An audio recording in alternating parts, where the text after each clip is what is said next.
Legal. Com quantos anos, assim? Isso já foi até um pouquinho mais recente, na época do Nintendo Switch, que relançou esse jogo, porque eu não tenho mais o meu Mega Drive, meu Master System.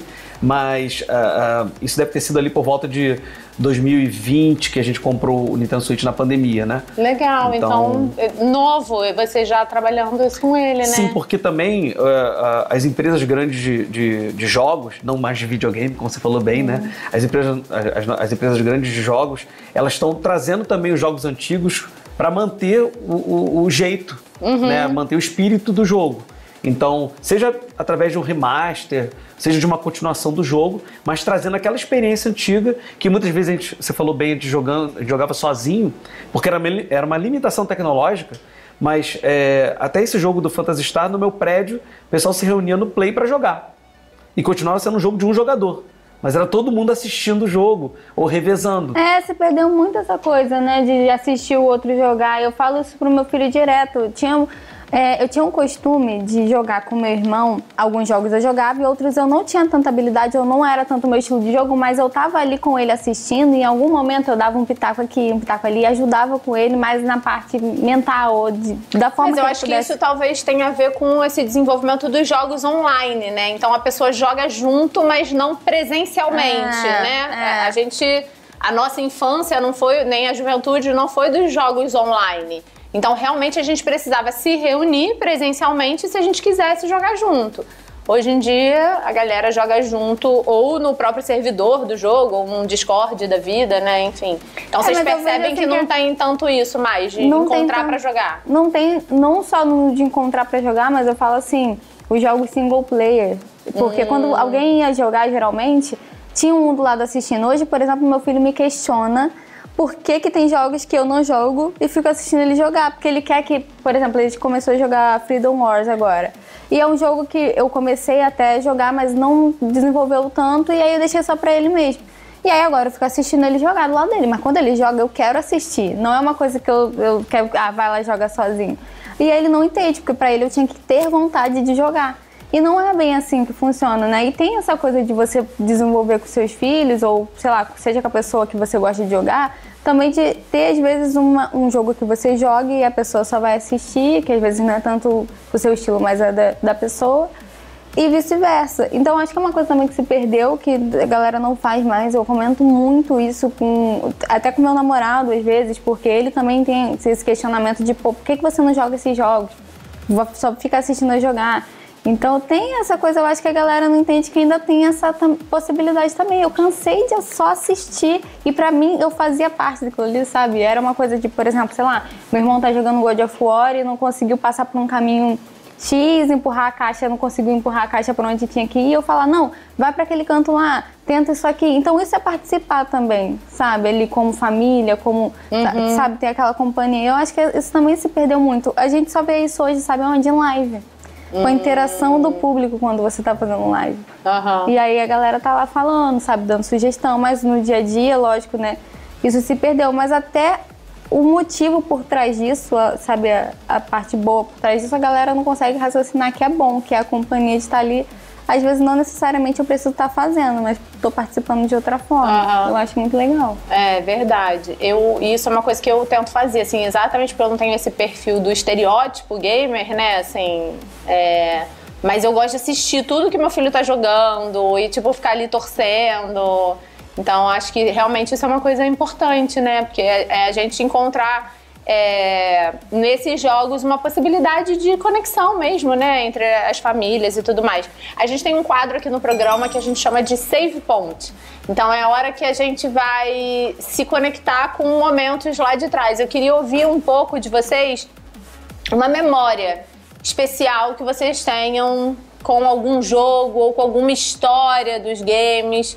Conta aí pra gente, Medusa. Nossa, são tantos momentos, eu não consigo pensar em um.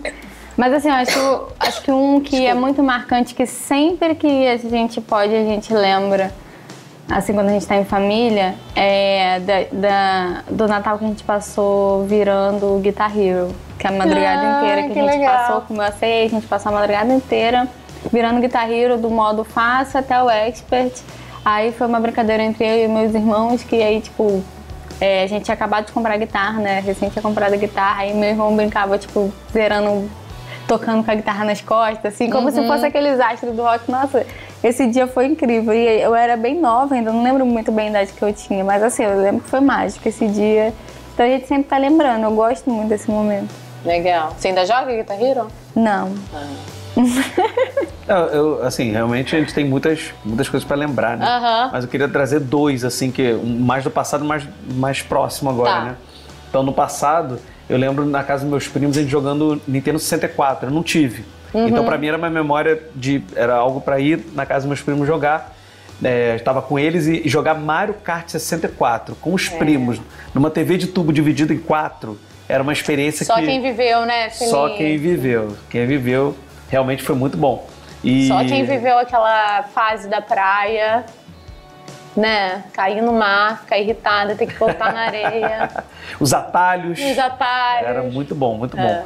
E jogava bastante, isso era bem divertido, né? Jogar com meus primos.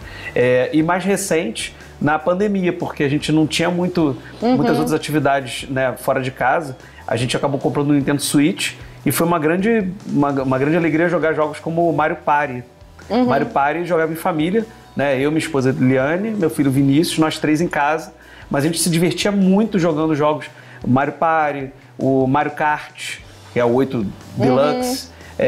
São jogos muito para família, de modo cooperativo. E a gente aprendeu a ter um gosto de jogo em família, de estarmos todos juntos, não só assistindo, não só incentivando, mas realmente jogando, se divertindo, né? Hoje em dia a gente joga, por exemplo, Overcooked, que é de fazer comida, que é impossível ter um herói. É impossível ter um herói, você tem que jogar cooperativo. Então tem vezes que a gente tá até brigando, melhor parar, respirar, pegar uma água e voltar para jogar direito. Legal. Queria saber uma coisa com vocês. Nos anos 90, assim, era muito comum a gente ouvir que game era coisa de criança e de adolescente, né? Isso super já mudou, sobretudo por conta da nossa geração, que hoje é adulta e segue jogando. Mas eu acho que independente disso, assim, dessa geração de gamers que cresceram, vocês percebem no dia a dia, lidando principalmente com os filhos de vocês, que já é mais normal que um adulto goste de jogar, assim, que as crianças percebem isso com mais normalidade, que é mais comum, enfim, como é que vocês percebem isso lidando com criança? Você já balançou assim a cabeça que não? Eu acho que não, Mari. Tipo, eu acredito que a maioria dos adultos ainda tá muito afastado desse universo das crianças, assim. Tipo, jogo ainda é uma coisa vista como algo muito ruim. Pais e mães ainda reclamam muito, na maioria das vezes, são muito afastados, assim. E às vezes até, vou te falar, igual você falou, eu sou gamer de Candy Crush. Às vezes a própria mãe que joga Candy Crush não vê aquilo como jogo. É verdade. E tem um preconceito com a criança que joga um Free Fire, por exemplo, entendeu? Então ainda tem muita coisa aí pra desmistificar, sabe? Tá muito complexo ainda pra gente poder, não tão normalizado. Acho que dentro da minha bolha, eu acho que eu acabo vendo muitos adultos consumindo games, eu acho que tá. Mas aí depois, quando eu olho pra outras, as mães dos meus filhos, dos amigos dos meus filhos, por exemplo, sabe? Que vivem uma vida cotidiana completamente diferente, onde acham tudo, tipo, a minha vida, ou a vida dos meus filhos, ou a forma que eles levam muito diferente. Aí algumas falas aqui, outras ali, você percebe que tá muito distante ainda de ser normalizado. Para as crianças, eu acho que na real, da fala dos amigos dos meus filhos, assim, pra eles é até estranho que meu filho tem uma mãe gamer. Ainda é uma coisa que, sabe, é normal pra alguns, mas pra outros, a maioria não. Entendi. Assim, quando eu era pequeno também, os videogames eram vendidos aqui no Brasil como um brinquedo. Então tinha um pouco disso também. É claro que aí depois vieram os fliperamas, que já era uma coisa... Não, a criança não pode não, sabe? Uma coisa mais adulta. E aí começaram a ter uns jogos com classificação etária. E aí esse espaço ele demorou para se equilibrar. Perfeito. Então, hoje em dia você entende-se que o jogo é uma forma de diversão. Eu posso estar jogando em família um jogo eletrônico e gente, vamos desligar e jogar um Uno? Vamos pegar um War e jogar junto um jogo de tabuleiro? Então, ele é mais uma maneira de diversão. E nesse contexto, vejo, na minha bolha também, um aumento de adultos participando. Então antes, quando for videogame, me chama quando desligar pra gente jogar uma coisa de tabuleiro. Hoje eu já vejo, né, pelo menos no meu entorno, adultos participando mais, mas isso ainda é bem embrionário. Eu acho que grande facilidade está sendo a nossa geração crescendo. Então já desde adolescente eu brincava, a gente vai ser o velhinho que joga videogame. O que é legal. Então, a nossa geração vai ser aquela que vai dizer que o idoso pode jogar. Então, não haverá problemas quanto a isso. Mas, assim, eu acho que é natural, né? A gente viu os nossos convidados falando um pouco da percepção deles, do que mudou na mentalidade, no comportamento das pessoas quando o assunto é games e família. Mas será que essas mudanças refletem efetivamente em números, em dados? É isso que a gente vai ver no quadro Pet de Insights. A gente está vivendo um fenômeno que por enquanto é inédito, mas que com o passar dos anos vai ser absolutamente natural, que é a era dos pais gamers, né?